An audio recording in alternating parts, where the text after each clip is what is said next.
Hello everyone, easy physics by N K channel पर आप सभी का आज के इस वीडियो में एक बार पुनः बहुत बहुत स्वागत है। 12th क्लास की फिजिक्स जहाँ पे अपनी स्टार्ट होती है और इलेक्ट्रोस्टैटिक्स अपन शुरू करते हैं तो उसमें सबसे महत्वपूर्ण टॉपिक आता है कूलाम का नियम। आप सभी बच्चे 12th क्लास की फिजिक्स में इस टॉपिक को बहुत अच्छे से पढ़ चुके हैं, लेकिन आज का जो वीडियो है वो प्रतियोगी परीक्षाओं की दृष्टि से बेहद महत्वपूर्ण होने वाला है। आज के इस वीडियो के अंदर हम नीट लेवल आपके प्रतियोगी परीक्षाओं में जो लैब असिस्टेंट के क्वेश्चन हैं, सेकंड ग्रेड और फर्स्ट ग्रेड की जो फिजिक्स पूछी जाती है उनके लिए आज का वीडियो बड़ा महत्वपूर्ण होने वाला है। आज के इस वीडियो के एंड में हम बहुत महत्वपूर्ण संख्यात्मक सवाल यानी न्यूमेरिकल्स का भी अध्ययन करेंगे जो हमारे इस कूलाम के नियम के ऊपर आधारित है। चलिए, आप लोग बहुत अच्छे से जानते हैं कि साहब कूलाम का नियम किस लिए लागू होता है। ये जो पीडीएफ है वो हमने नीट की तैयारी करने वाली एक विशेष कोचिंग संस्थान के नोट्स से उपलब्ध करवाया है। देखिए क्या कहता है कि दो स्थिर और बिंदु आवेशों के मध्य दो आवेश मिनिमम होने चाहिए, दोनों आवेश स्थिर होने चाहिए और दोनों आवेश बिंदुवत होने चाहिए, यानी बहुत छोटे से स्थान के ऊपर उनका विस्तार होना चाहिए। उनके मध्य लगने वाला स्थिर वैद्युत बल है वो दोनों आवेशों के परिमाण के गुणनफल के समानुपाती, इस बात को आप बहुत अच्छे से जानते हैं, तथा आवेशों के बीच की दूरी के वर्ग के व्युत्क्रमानुपाती होता है। आप सबने ये स्टेटमेंट बहुत अच्छे से पढ़ा है। दोनों आवेशों के गुणनफल के समानुपाती, दोनों आवेशों के बीच की दूरी के वर्ग के व्युत्क्रमानुपाती होता है। और ये जो बल है वो दोनों आवेशों को जोड़ने वाली रेखा के अनुदिश कार्य करता है। यानी दो आवेश यदि यहाँ पे हैं तो चाहे आकर्षण बल लगेगा तो इन दोनों आवेशों को मिलाने वाली रेखा के ऊपर लगेगा, और प्रतिकर्षण बल लगेगा तो भी इन आवेशों के ऊपर इन दोनों को मिलाने वाली रेखा के ऊपर बाहर की तरफ लगेगा। कभी भी ये जो बल है वो इस तरीके से नहीं लग सकता है कि एक बल जो है वो इस तरफ लग रहा हो और एक बल इस तरफ लग रहा हो। हालांकि आप कह सकते हैं कि सर इस सिचुएशन में भी प्रतिकर्षण बल ही तो लग रहा है, लेकिन दोनों आवेशों को मिलाने वाली रेखा, इनको जोड़ने वाली रेखा के ऊपर ही लगेगा, चाहे आकर्षण हो या फिर प्रतिकर्षण बल हो।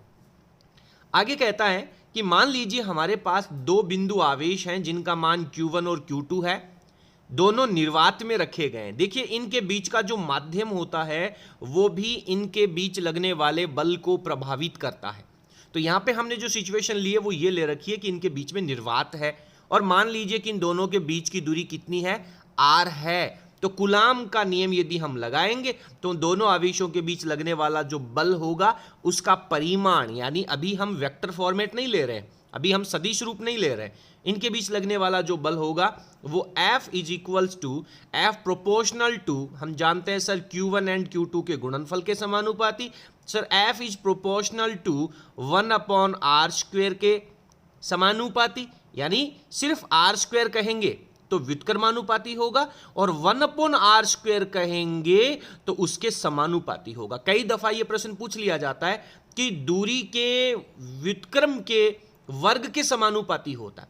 आप इसको ये कह सकते हैं कि दूरी के वर्ग के व्युत्क्रमानुपाती होता है, या फिर 1/r जो है इसको यदि हम एक कॉन्सेप्ट मान लें तो इसके समानुपाती हो जाएगा और इसका वर्ग करना पड़ेगा हमें, तो दूरी के व्युत्क्रम के वर्ग के समानुपाती भी हम इसे कह सकते हैं।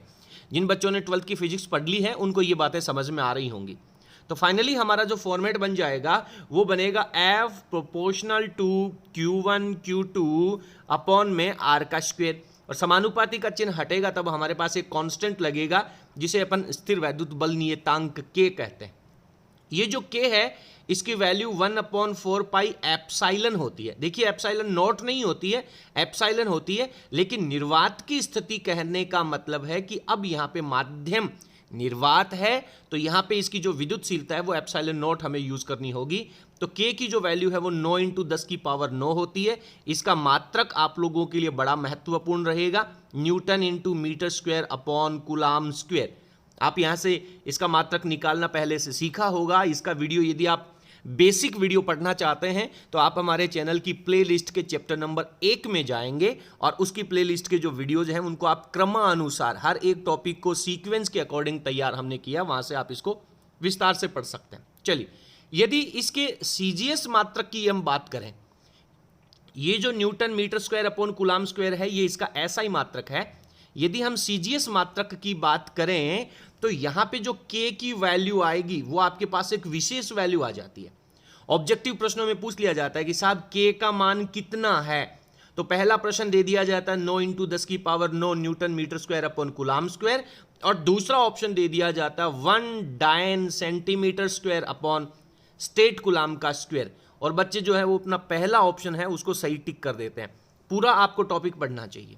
तो के का जो सीजीएस मात्रक होता है उसकी वैल्यू होती है 1, न्यूटन का जो सीजीएस मात्रक होता है वो डायन है, मीटर को हम सेंटीमीटर कहते हैं, और कूलाम का जो सीजीएस मात्रक है उसको अपन स्टेट कूलाम कहते हैं। तो इसकी वैल्यू 1 के अंदर आ जाती है। एप्सिलॉन नॉट यहाँ पे जो दे रखा है वो निर्वात की विद्युतशीलता कहलाती है। एप्सिलॉन नॉट जो है इसका एसआई मात्रक की यदि हम बात करें तो आप जानते हैं कि K = वैल्यू होती है 1/4 पाई एप्सिलॉन नॉट। तो एप्सिलॉन नॉट का मात्रक और K का मात्रक जो है वो एक दूसरे का व्युत्क्रम है, एक दूसरे का ऑपोजिट है। तो इसकी वैल्यू आप लोगों ने बहुत अच्छे से पढ़ी होगी, 8.854 10⁻12 कूलाम स्क्वायर न्यूटन इनवर्स लग जाएगा, मीटर की पावर -2 लग जाएगी। तो K का मात्रक, K का सीजीएस मात्रक और निर्वात की विद्युतशीलता एप्सिलॉन नॉट का मान और इसका जो मात्रक है वो आपके लिए बड़ा महत्वपूर्ण है। इनमें किसी तरह का कोई कंफ्यूजन आपको नहीं होना चाहिए। चलिए बात करते हैं रिपल्सिव फोर्स की, प्रतिकर्षण बल की। यदि आपके पास पहला चार्ज पॉजिटिव है Q1, दूसरा चार्ज पॉजिटिव है Q2, दोनों समान प्रकृति के आवेश हैं, इनके बीच की दूरी r है, तो इनके ऊपर लगने वाला बल जो होगा वो प्रतिकर्षण बल होगा। और यहाँ पे जो 1 2 एंड 2 1 जो संकेत दे रखे हैं वो ये रिप्रेजेंट कर रहे हैं कि F पहले वाले आवेश पर दूसरे वाले आवेश की वजह से लगने वाला बल। F12 को अब पढ़ते हैं फोर्स ऑन 1 ड्यू टू, किसकी वजह से? सेकंड वाले चार्ज की वजह से। सिमिलरली ये जो दूसरा चार्ज होगा इसके ऊपर फोर्स लगेगा force on second charge due to first charge. तो ये इसकी लैंग्वेज है। इसी तरह से यदि हम अट्रैक्शन फोर्स की बात करें तो दोनों का जो आकर्षण बल है वो इन दोनों को मिलाने वाली रेखा के ऊपर होगा, अंदर की तरफ होगा। पहले वाले आवेश पॉजिटिव ले रखा है, दूसरा आवेश नेगेटिव ले रखा है, क्योंकि हम जानते हैं कि यदि दोनों आवेश विपरीत प्रकृति के होंगे, ऑपोजिट नेचर के होंगे, तभी इनके बीच में अट्रैक्शन फोर्स लगेगा।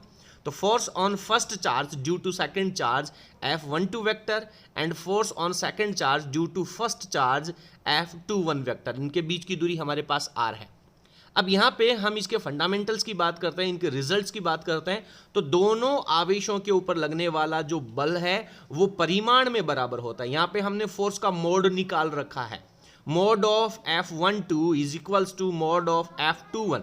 दोनों आवेशों के ऊपर, चाहे पहला आवेश Q1 कितना ही बड़ा हो, चाहे दूसरा आवेश Q2 कितना भी छोटा क्यों ना हो, दोनों आवेशों के ऊपर लगने वाला जो बल होगा वो परिमाण में बराबर और डायरेक्शन में विपरीत, ऑपोजिट रहेगा। निर्वात की स्थिति में इनके बीच में जो बल लगेगा, यानी इनके बीच में ये जो मीडियम है वो यदि हमने निर्वात ले रखा है तो हमारे पास फॉर्मूला बनेगा F = K, और K को हम 1/4 पाई एप्सिलॉन नॉट भी लिखते हैं, Q1 Q2 अपॉन दूरी का स्क्वायर, r का स्क्वायर। बहुत अच्छे से आपको ये जो फॉर्मूला है वो याद होना चाहिए। इसके ऊपर न्यूमेरिकल है वो पूछे जाते हैं, और अभी अपन अगले टॉपिक के अंदर इसी वीडियो के लास्ट में हम इसके महत्वपूर्ण सवालों की भी चर्चा करेंगे।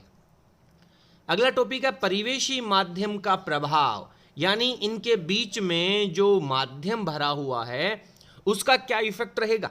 यदि पहला चार्ज Q1 हमारे पास यहाँ पे रखा हुआ है, दूसरा चार्ज Q2 हमने यहाँ पे रखा है, इनके बीच में यदि कोई हम निर्वात की जगह कोई दूसरा माध्यम भर दें तो उससे इनके बीच में लगने वाले बल के ऊपर क्या इफेक्ट रहेगा। आप सबने बहुत अच्छे से इस टॉपिक को पहले से पढ़ रखा है। किसी माध्यम में रखे गए दो बिंदु आवेश Q1 और Q2 हैं, इस स्थिति में उनके ऊपर लगने वाला जो परिणामी बल है वो निम्न प्रकार होगा। देखिए, आपने परावैद्युतांक का टॉपिक पढ़ा होगा। किसी माध्यम की विद्युतशीलता एप्सिलॉन, निर्वात की विद्युतशीलता एप्सिलॉन नॉट, इन दोनों का जो रेशियो होता है वो हमारे पास आपेक्षिक परावैद्युतांक कहलाता है एप्सिलॉन r से।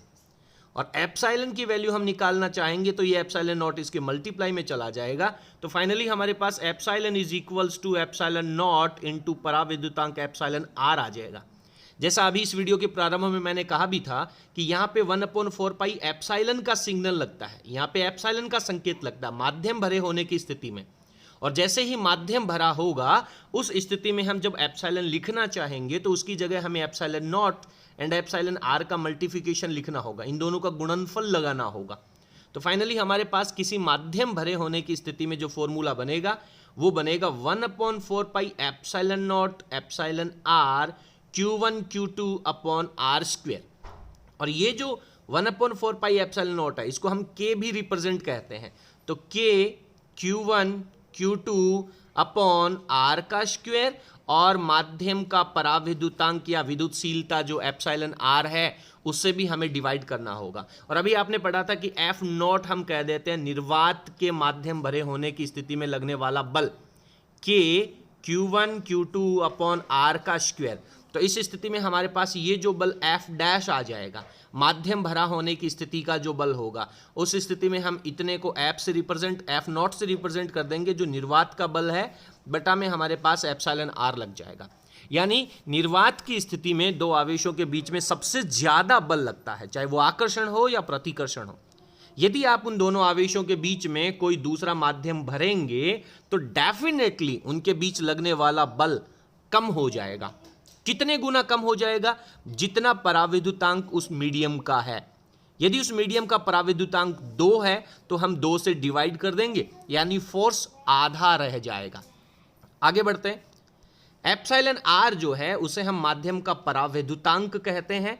एक और इंपॉर्टेंट चीज ये है कि एप्सिलॉन आर जो है वो माध्यम की विद्युतशीलता और निर्वात की विद्युतशीलता का रेशियो है।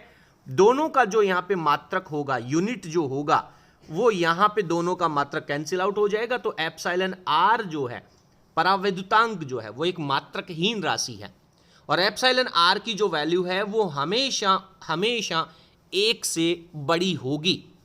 और एप्सिलॉन आर की वैल्यू 1 से बड़ा होने पर आप 1 से बड़ी संख्या से इसे डिवाइड कर रहे हैं, यानी डेफिनेटली निर्वात के बाद यदि आप कोई माध्यम भरेंगे तो उनके बीच लगने वाला जो बल होगा, F माध्यम की स्थिति में बल, F नॉट निर्वात की स्थिति में बल, तो माध्यम की स्थिति वाला बल जो है वो निर्वात की तुलना में कम हो जाएगा। आगे बढ़ते हैं। निर्वात या मुक्त आकाश के लिए जो एप्सिलॉन आर है उसकी वैल्यू 1 होती है, इसीलिए तो हम एप्सिलॉन नॉट लिखते हैं। देखिए बेसिकली हमारा जो फॉर्मूला है, एफ का फॉर्मूला है, वो होता है 1/4 pi epsilon Q1 Q2 upon R का स्क्वायर। और एप्सिलॉन को यदि आप रिमूव करना चाहते हैं तो फॉर्मूला बनेगा 1/4 pi epsilon naught epsilon R Q1 Q2 upon R का स्क्वायर। और निर्वात के लिए एप्सिलॉन आर की वैल्यू 1 होती है, तो 1 जब यहां से हम रिमूव कर देंगे, क्योंकि 1 से डिवाइड करने पर रिजल्ट में कोई चेंज नहीं होगा, तब हम यह फॉर्मूला 1/4 पाई एप्सिलॉन नॉट लगाते हैं निर्वात के लिए। चालक माध्यम यदि भर दिया जाए, आप बहुत अच्छे से पढ़ें, बड़ा इंपॉर्टेंट प्रश्न है। यदि दोनों आवेशों के बीच में आप कंप्लीट रूप से कोई चालक पदार्थ रख देते हैं तो चालक पदार्थों का जो पराविद्युतांक होगा वो अनंत होता है। और पराविद्युतांक अनंत, यानी अनंत से जब हम इसे डिवाइड करेंगे तो फोर्स की वैल्यू हमारे पास कितनी हो जाएगी? 0 हो जाएगी। यदि दो आवेशों के बीच में आप चालक पदार्थ भर देते हैं तो उनके बीच में लगने वाला जो आकर्षण या प्रतिकर्षण बल है उसकी वैल्यू 0 हो जाती है। जल के लिए एप्सिलॉन आर की वैल्यू है वो 80 है, यानी जल यदि आप माध्यम भर देंगे तो उस स्थिति में बल जो है वो 80 गुना कम हो जाएगा। निर्वात की तुलना में लगने वाला जो निर्वात के माध्यम में लगने वाला जो बल है उसको आपको 80 से डिवाइड करना पड़ेगा। अभ्रक जो है, अभ्रक एक पदार्थ है, उसके लिए पराविद्युतांक की वैल्यू 6 होती है। ये कुछ डाटा है, आपको इनको याद रखना चाहिए। माध्यम की जो वैल्यू है, अब जो पराविद्युतांक है वो 1 से ज्यादा और अनंत के बराबर तक होता है। 1 से ज्यादा और अनंत के बराबर तक होता है, क्योंकि चालकों के लिए इसकी वैल्यू अनंत होती है। और किसी भी पदार्थ के लिए, माध्यम निर्वात के लिए एप्सिलॉन आर की वैल्यू 1 है। कोई भी माध्यम यदि आप भरेंगे तो डेफिनेटली एप्सिलॉन आर जो होगा दैट इज ग्रेटर देन 1 होगा। तो इसकी जो लिमिट है, ये बड़ा इंपॉर्टेंट प्रश्न यहां पे क्रिएट होता है कि पराविद्युतांक का जो मान है उसकी रेंज कहां से कहां होगी। तो एप्सिलॉन आर की वैल्यू 1 से ग्रेटर देन होगी and less than equals to infinite होगी। आगे बढ़ते हैं। कूलाम नियम का एक सदिश रूप हमें यहाँ पे दिखाया गया है, उसको हम पढ़ने का प्रयास करते हैं। हालांकि कूलाम नियम का सदिश रूप 12th क्लास की फिजिक्स के वीडियो में आपने बहुत अच्छे से पढ़ा होगा। ये भी आप चैप्टर नंबर 1 की प्लेलिस्ट में जाकर के इसको विस्तार से पढ़ सकते हैं। सदिश रूप में चूंकि सर हम जानते हैं कि बल जो है वो एक वेक्टर फिनोमिना है, एक वेक्टर क्वांटिटी है, तो डेफिनेटली इसके ऊपर वेक्टर का सिग्नल लगना चाहिए।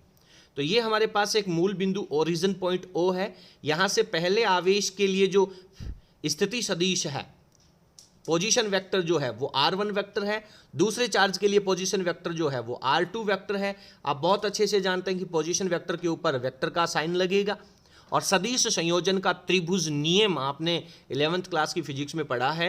तो इन दोनों आवेशों के बीच की दूरी यदि हम निकालना चाहते हैं तो r21 यानी सेकंड और फर्स्ट चार्ज के बीच की जो दूरी होगी r21 that is equals to r2 minus r1 vector.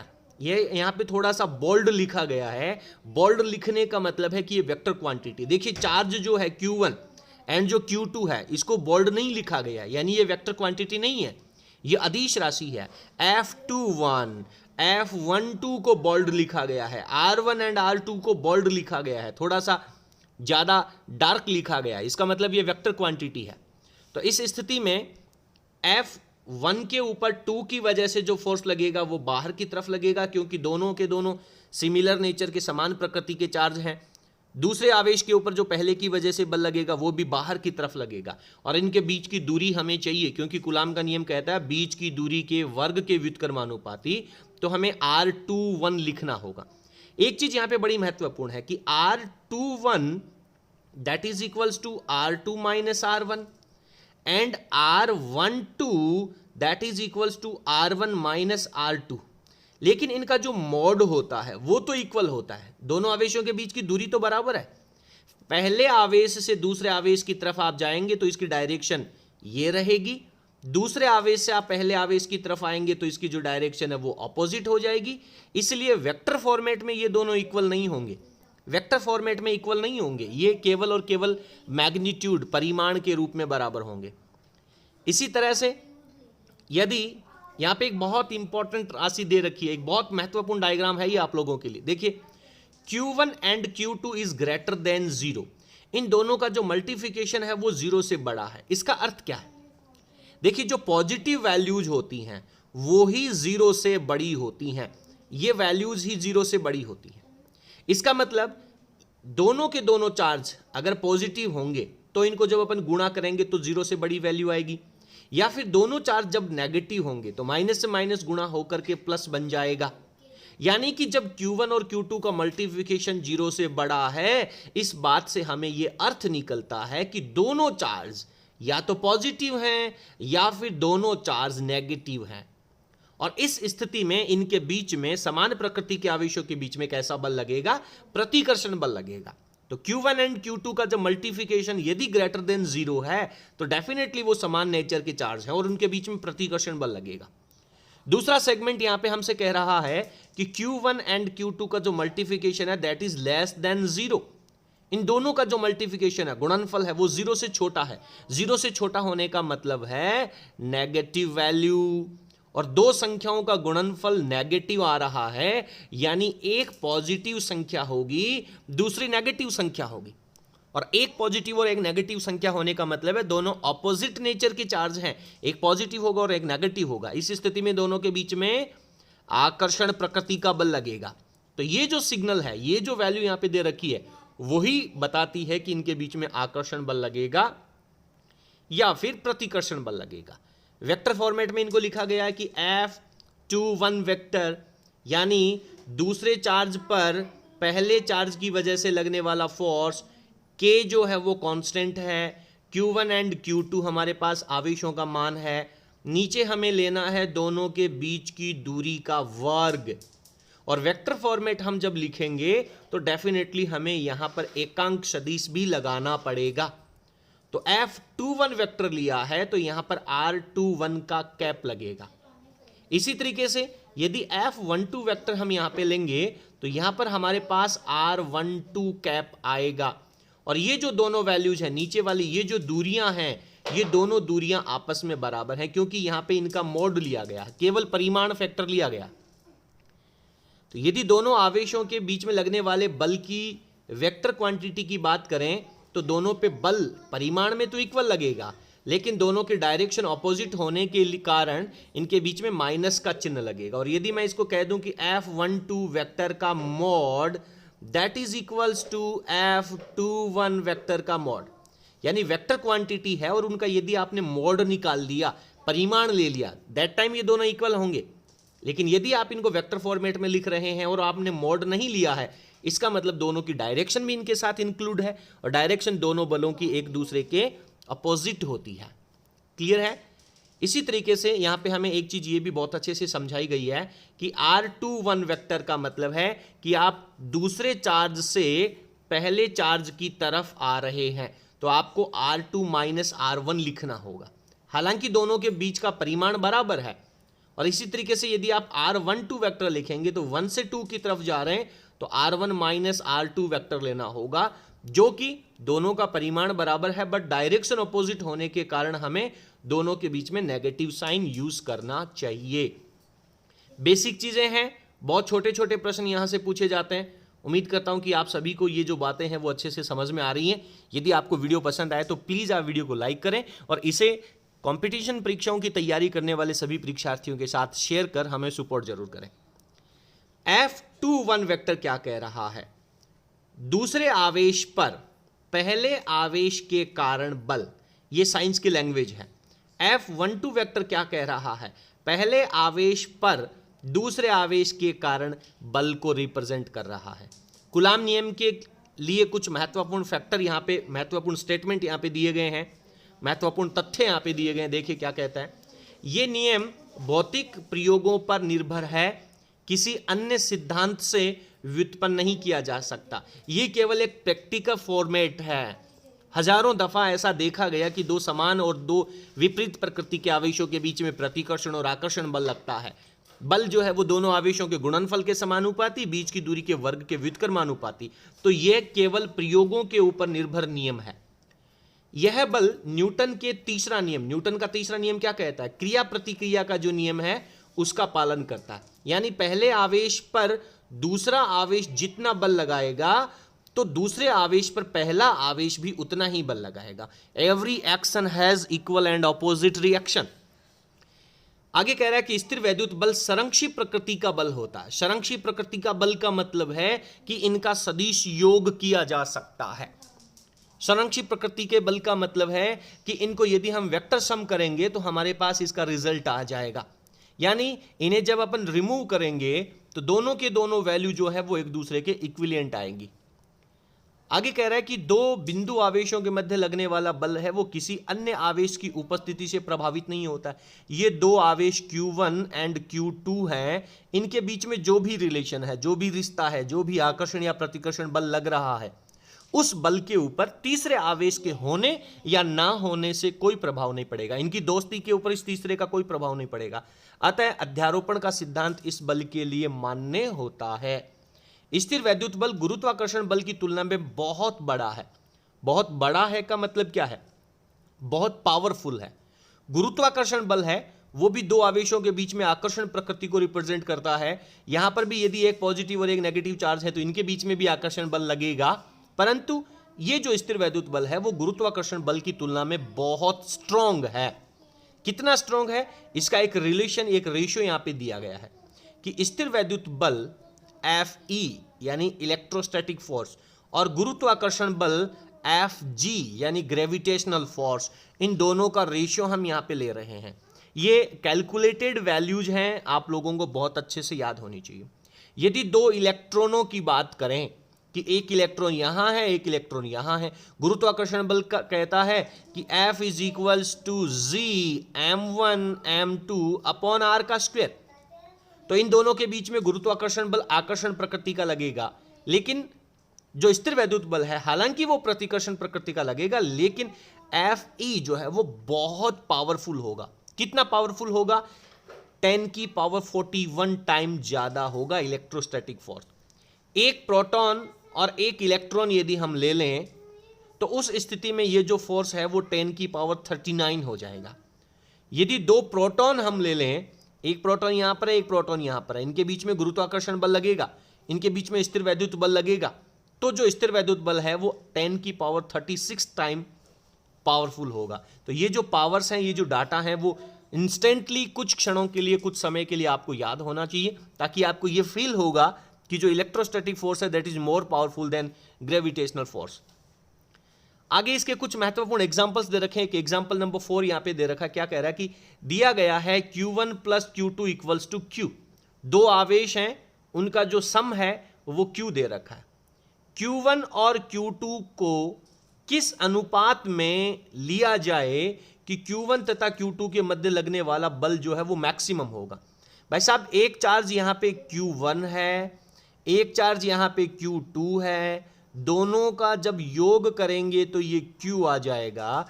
तो ये Q1 और Q2 के बीच में अनुपात कितना होगा ताकि इनके बीच में लगने वाला फोर्स मैक्सिमम रहे। तो इसका जो रिजल्ट है वो आपको डायरेक्ट याद होना चाहिए कि जब ये दोनों आवेश एक दूसरे के बराबर होंगे, एक दूसरे के बराबर होंगे, और एक दूसरे के बराबर बांटने के लिए हमें क्या करना पड़ेगा, दोनों का सम तो Q है, दोनों का सम तो Q है, तो बराबर बांटने के लिए आधा आधा हम इनको कर देंगे। तो ये तो डायरेक्ट स्टेटमेंट याद रखने का रिजल्ट है कि दो आवेशों के बीच में मैक्सिमम बल करने के लिए हमें दोनों का परिमाण बराबर करना चाहिए।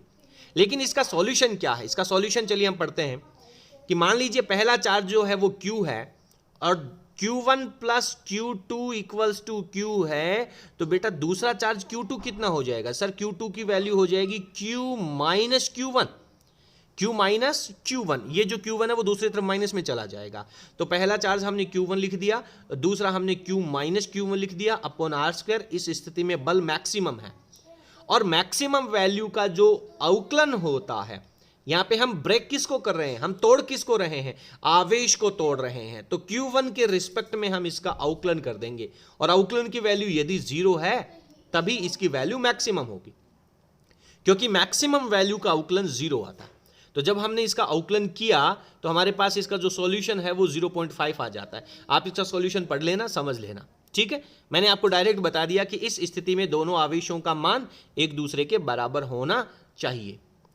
इसके बाद में एक बहुत महत्वपूर्ण सवाल है, क्वेश्चन नंबर 5 क्या कह रहा है कि दो समान प्रकृति के बिंदु आवेश हैं, समान प्रकृति के, एक प्लस चार्ज है और दूसरा प्लस चार्ज है, और बिंदु आवेश है, और इनके बीच की दूरी कितनी है, 1 मीटर है। तो इनके बीच में प्रतिकर्षण बल कितना लग रहा है? मान लीजिए इनके बीच में F बल लग रहा है। अब बिंदु आवेशों को दो गोलों से प्रतिस्थापित किया जाता है।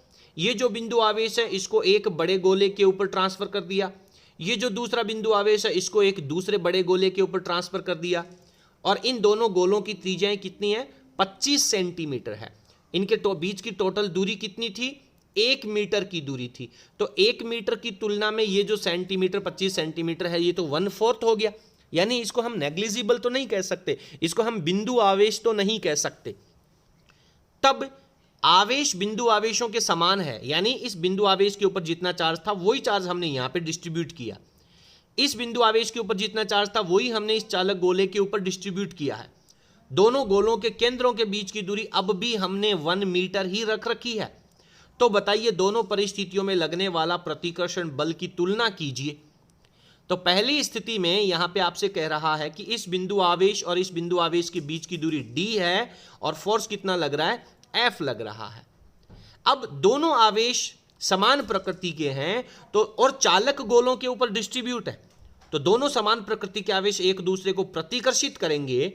तो यहां वाला जो चार्ज होगा, इस गोले की सरफेस पे यहां जो चार्ज है और इस गोले की सरफेस पे यहां जो चार्ज है वो एक दूसरे को प्रतिकर्षित करेंगे, तो ये वाला एरिया इसका खाली हो जाएगा, और ये जो पॉजिटिव चार्ज है वो बाहर की तरफ डिस्ट्रीब्यूट हो जाएगा, और बाहर की तरफ डिस्ट्रीब्यूट हो जाएगा तो इसका जो केंद्र है वो नया केंद्र बन जाएगा। ये जो हमने ब्लैक डॉट लगाया है ये पूरा चार्ज जो है वो अब यहां पे केंद्रित माना जाएगा।